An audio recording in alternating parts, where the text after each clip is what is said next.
মঞ্চ 24-এর আজকের এই সংবাদ সম্মেলনে উপস্থিত সাংবাদিক বন্ধুদেরকে অসংখ্য ধন্যবাদ।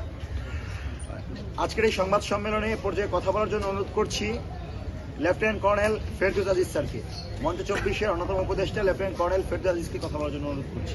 জাতীয় পার্টি যে 224টি মনোনয়নপত্র দাখিল করেছে, এ ব্যাপারে আমি ইন্টারিম গভর্নমেন্টের দৃষ্টি আকর্ষণ করছি, নির্বাচন কমিশনের দৃষ্টি আকর্ষণ করছি। এদের মনোনয়নপত্র কোনোভাবেই গ্রহণ করা যাবে না। নির্বাচন কমিশন এ ব্যাপারে শক্তিশালী ভূমিকা রাখতে হবে। আপনি নির্বাচন কমিশন যদি এই দেশের কমিশন মনে করেন নিজেকে, তাহলে সুবিচার করতে হবে এবং এই জুলাই হত্যার দোষরদেরকে, সকল গুম খুন হত্যার দোষরদেরকে পুনরায় কোনো সুযোগ দেওয়া যাবে না। আপনি এ পর্যন্ত নিষিদ্ধ করেন নাই, ভালো কথা, কিন্তু তাদেরকে নির্বাচনে কোনোভাবেই অংশগ্রহণ করতে দেওয়া যাবে না। শহীদের রক্তের সাথে বেইমানি করা যাবে না, পঙ্গুত্বের ত্যাগের সাথে বেইমানি করা যাবে না। পুনরায় ভারতীয় আধিপত্যবাদ জেকে বসার সুযোগ করে দেওয়া যাবে না। তাহলে মির্জাফরের ভূমিকায় আপনাদের নাম থাকবে, মির্জাফরের তালিকায় আপনাদের নাম থাকবে। আমি নির্বাচন কমিশন এবং রাষ্ট্রের সকল অংশ, যন্ত্রাংশ এবং ইন্টারিম গভর্নমেন্টকে আমি দ্ব্যর্থহীন ভাষায় বলতে চাই, এদের মনোনয়ন থামান, এদের মনোনয়ন বাতিল করুন। শহীদের রক্তের সাথে বেইমানি চলবে না, জাতির সাথে আর কোনো গাদ্দারি করা চলবে না।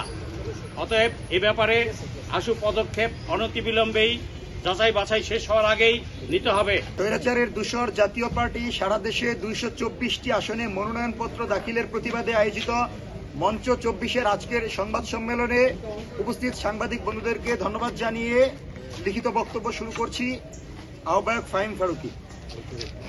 দীর্ঘ 16 বছর ধরে আওয়ামী লীগের জুলুম, নির্যাতন ও ফ্যাসিবাদী শাসনের অবসান ঘটিয়ে 5ই আগস্ট ছাত্র জনতার মহান বিপ্লবের মাধ্যমে আমরা একটি নতুন বাংলাদেশ পেয়েছি। এই নতুন বাংলাদেশের জনগণ যে কোনো ফ্যাসিবাদী কাঠামোর বিরুদ্ধে, ফ্যাসিবাদী শাসনের বিরুদ্ধে নিজেদের সর্বোচ্চ ত্যাগ স্বীকার করে লড়াই করতে প্রস্তুত। ক্ষমতার রাজনীতিতে শুধুমাত্র আওয়ামী লীগ এককভাবে নয়, জাতীয় পার্টি সহ 14 দলীয় জোটের মাধ্যমে বাকশালী মুজিববাদী শাসন কায়েম হয়েছিল দীর্ঘ 16 বছর। আওয়ামী লীগ যে পরিমাণ মানবতা বিরোধী অপরাধ করেছে, ঠিক একই পরিমাণ অপরাধের দায় 14 দল ও জাতীয় পার্টিকে নিতে হবে। সুতরাং বিচারের ক্ষেত্রে আওয়ামী লীগ এবং জাতীয় পার্টিকে আলাদা করে দেখার কোনো সুযোগ নাই। আমরা লক্ষ্য করছি, দক্ষিণ এশিয়ার সর্ববৃহৎ জঙ্গি সংগঠন হিসেবে পরিচিত আওয়ামী লীগের রাজনৈতিক কার্যক্রম অন্তর্বর্তীকালীন সরকার নিষিদ্ধ করলেও এখন পর্যন্ত আওয়ামী লীগের সবচেয়ে বড় সহযোগী জাতীয় পার্টির রাজনৈতিক কার্যক্রম নিষিদ্ধ করে নাই। আমরা স্পষ্ট বলছি যে জাতীয় পার্টি গণভবনে গিয়ে পরামর্শ দিয়ে আমাদের বুকের উপর গুলি করার পরামর্শ দিয়েছে, যে জাতীয় পার্টি 16 বছরের নির্বাচনকে বৈধ করেছে, যে জাতীয় পার্টি শাপলা পিলখানা মুদি বিরোধী আন্দোলনে হাসিনার পক্ষে দাঁড়িয়েছে, সেই জাতীয় পার্টি বাংলাদেশে নির্বাচন তো দূরের কথা, রাজনীতি করার কোনো অধিকার রাখে না। এবং জুলাইয়ের এই মাটিতে আমাদের রক্তের উপর দাঁড়িয়ে ইন্টারিম সরকারকে এই ক্ষমতা দেওয়া হয় নাই যে তারা কোনো ফ্যাসিস্ট এবং ভারতীয় শক্তিকে বাংলাদেশে প্রতিষ্ঠিত করবে। সেজন্য জাতীয় পার্টির ব্যাপারে অন্তর্বর্তীকালীন সরকার যদি সিদ্ধান্ত না নেয়, আমরা স্বরাষ্ট্র উপদেষ্টা শুরু করে যারা এই পরিস্থিতির জন্য দায়ী, যারা নূরের উপর আক্রমণ করার সময় চুপ ছিল, এই পুরো চক্র থেকে শুরু করে রাজনৈতিক ব্যক্তিবর্গ সবাইকে আমরা বিচারে মুখোমুখি করার প্রস্তুতি নিচ্ছি।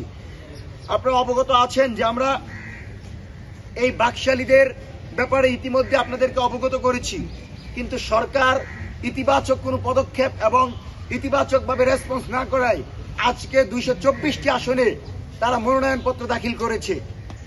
এবং তাদের মনোনয়নপত্র দাখিল করার পেছনে আমরা মনে করি সরাসরি আওয়ামী লীগ এবং 14 দলের যে অপশক্তির যে জোট ছিল সেই জোট জড়িত, এবং এই জোটের অর্থ এবং জোটের পরিকল্পনার অংশ হিসেবেই আবারও ফ্যাসিবাদী কাঠামো তৈরির লক্ষ্যেই তাদের এই মনোনয়নপত্র দাখিল করা। আমরা মনে করি এসব শক্তির রাজনীতি নিষিদ্ধ না করা হলে আগামীতে বাংলাদেশের স্বাধীনতা সার্বভৌমত্ব হুমকির মুখে পড়বে। মাত্র 30% টাকায় জমির মালিক হয়ে নতুন বাংলাদেশের গড়ে তোলার স্বপ্ন দেখা বাংলা বসতি। হাসিনার আমলে প্রতিটি নির্বাচনে আওয়ামী লীগ ও জাতীয় পার্টির ভূমিকা সম্পূর্ণরূপে একই ছিল।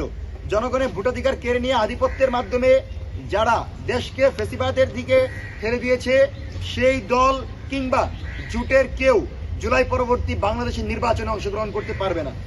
উল্লেখ্য, জুলাই গণ আন্দোলনের সময় এবং তার পরবর্তীতে জাতীয় পার্টি ডাকসুর বিপি নুরুল হক নূরের উপর অতর্কিত হামলার মাধ্যমে আবারও প্রমাণ করেছে তারা সম্পূর্ণরূপে আওয়ামী লীগের এজেন্ডা বাস্তবায়ন করে বাংলাদেশ বিরোধী সন্ত্রাসী কর্মকাণ্ড পরিচালনা করছে এবং জুলাই নেতৃবৃন্দের উপর আঘাত করার মধ্য দিয়ে তারা জুলাইকে অস্বীকার করেছে, জুলাইয়ের উপর আঘাত করেছে। সুতরাং বাংলাদেশের রাজনীতিতে দেশ বিরোধী এই সংগঠনকে আমরা দেখতে চাই না। আপনাদেরকে পূর্বেই বলেছি যে আজকে এখানে দাঁড়ানোর একটাই কারণ, সেটা হচ্ছে জাতীয় পার্টির মনোনয়নপত্র দাখিল। আজকে তাদেরকে যদি অন্তর্বর্তীকালীন সরকার বিচারের পূর্বে, জবাবদিহিতার পূর্বে নির্বাচনে অংশগ্রহণ করায়, তাহলে আমরা মনে করবো এই অন্তর্বর্তীকালীন সরকারের ভিতর ঘাপটি মেরে আওয়ামী এবং ভারতীয় অপশক্তিরা লুকিয়ে আছে। আপনারা আমাদেরকে কি দেখাইতে চান? যে আবু সাইদ, ওয়াসিম মুগদের রক্তের উপর দিয়ে আপনারা ক্ষমতায় বসেছেন, তাদের সাথে বেইমানি করে দিল্লির সাথে আপোষ করবেন, এটা আমরা সহ্য করব না। এবং এখন পর্যন্ত শরীফ ওসমান হাদি হত্যাকাণ্ডের অপরাধীদের গ্রেফতার করার ব্যাপারে এই সরকারের কোনো ভূমিকা আমি দেখছি না। যে সরকার ব্যালিস্টিক রিপোর্টের নামে 20 দিন সময় নেয়, চার্জশিটের নামে 1 মাস সময় নেয়, সেই সরকার থাকাকালীন নির্বাচনের পূর্বে বিচার করবে, এটি সম্পূর্ণ মিথ্যা কথা। এবং এই সরকার আমাদেরকে যদি এই ভুলের উপর দিয়ে নিতে চায়, আমরা বলেছি কিসের পদত্যাগ, তোদেরকে সেই চেয়ারে বসিয়ে জবাবদিহিতা নিশ্চিত করে তারপর আমরা আমাদের বাংলাদেশের দায়িত্ব নিজের হাতে তুলে নেব ইনশাআল্লাহ। এবং এজন্য যদি আমাদেরকে আবারও মাঠে নামতে হয়, 13 সালের পরিবর্তে আবারও ফ্যাসিবাদ বিরোধী শাহবাগ যদি কায়েম করতে হয়, ছাত্র জনতাকে সাথে নিয়ে শাহবাগ কেন, বাংলাদেশের প্রতিটি প্রান্তরে রাজনৈতিক দল জুলাইয়ের সকল অংশীজনকে সাথে নিয়েও জাতীয় পার্টির বিরুদ্ধে দুর্বার আন্দোলন গড়ে তুলব। নির্বাচন করতে পারবেন না যদি জাতীয় পার্টিকে নির্বাচনে আসার চেষ্টা করেন। যদি জাতীয় পার্টি নির্বাচনে আসে, বাংলাদেশে আরেকটি জুলাই নেমে আসবে, কিন্তু ভুলেও আমরা জাতীয় পার্টিকে বাংলাদেশের সংসদে যেতে দিব না। আপনাদেরকে স্পষ্ট জানিয়ে দিচ্ছি, আমরা সরকারকে সময় দিচ্ছি এবং আমরা সরকারকে দাবি জানিয়ে যাব। এই দাবির পর আন্দোলনে যাওয়ার জন্য আমরা দ্বিধাবোধ করব না, দ্বিতীয়বার ভাববো না। জাতীয় পার্টিকে যদি নির্বাচনে অংশে সুযোগ দেওয়া হয়, তবে আপামর ছাত্র জনতাকে নিয়ে আওয়ামী লীগের মতো জাতীয় পার্টির বিরুদ্ধে শক্ত প্রতিরোধ গড়ে তোলা হবে। জুলাইয়ের রক্তের উপর দাঁড়িয়ে জাতীয় পার্টিকে পুনর্বাসন করার কোন সুযোগ এই অন্তর্বর্তীকালীন সরকারকে আমরা দিব না। আমরা সরকারকে আলটিমেটাম দিচ্ছি, জাতীয় পার্টির নির্বাচনে অংশগ্রহণের সকল পথ অবিলম্বে বন্ধ করতে হবে, অন্যথায় সর্বাত্মক আন্দোলনের পথে যেতে মঞ্চ 24 এবং ফ্যাসিবাদ বিরোধী কোন দল দ্বিধাবোধ করবে না। সকল দলকে সাথে নিয়ে সম্মিলিত রাজনৈতিক এবং জুলাইয়ের পক্ষগুলোর ঐক্যমতের ভিত্তিতে সর্বাত্মক আন্দোলনে যাওয়ার কথা স্পষ্টভাবে জানিয়ে দিচ্ছি। 1 নম্বর দাবি, জাতীয় পার্টি সহ আওয়ামী লীগের সঙ্গে সহযোগীদের বিষয়ে সরকারকে ইতিমধ্যেই 2 দফা উকিল নোটিশ দেওয়া হয়েছে। এর মধ্যে একটি নোটিশ দিয়েছে এনসিপি নেতা, আরেকটি নোটিশ দেওয়া হয়েছে জুলাই ঐক্যের পক্ষ থেকে। আমরা দাবি করছি 48 ঘন্টার মধ্যে তাদের বিরুদ্ধে ব্যবস্থা নিয়ে এই নির্বাচনে তাদেরকে অযোগ্য ঘোষণা করতে হবে। দ্বিতীয়ত, আগামী 72 ঘন্টার মধ্যে নির্বাচন কমিশন ব্যবস্থা না করলে জুলাইয়ের সকল স্টেক হোল্ডারদেরকে সাথে নিয়ে আলোচনা সাপেক্ষে অল্প সময়ের ভিতর নির্বাচন কমিশন ঘেরাও কর্মসূচি ঘোষণা করছি। এবং আপনাদেরকে স্পষ্ট জানিয়ে দিচ্ছি, আজকের সংবাদ সম্মেলনের পর থেকে 72 ঘন্টার মধ্যে অন্তর্বর্তীকালীন সরকারের ইতিবাচক রেসপন্স এবং তাদের জবাবের অপেক্ষায় থাকব। যদি ইউনূস সরকার মনে করে আমাদের এই কথার জবাব সে দিবে না, জাতীয় পার্টিকে নির্বাচনে অংশগ্রহণ করাবে, তাহলে নির্বাচন কমিশন ঘেরাও দেওয়া হবে, নির্বাচন কমিশনে ছাত্র জনতাকে সাথে নিয়ে সর্বাত্মক অবরোধ দেওয়া হবে, যার মধ্যে দিয়ে আমরা জবাব নিব। এই সরকারকে যখন ক্ষমতায় বসানো হয় তাদেরকে বলাই হয়েছিল জুলাইয়ের বিচার করতে হবে, সংস্কার করতে হবে, পূর্বে মানবতা বিরোধী যত অপরাধ হয়েছে সেগুলো বিচার নিশ্চিত করতে হবে, তারপর নির্বাচনের দিকে যেতে হবে।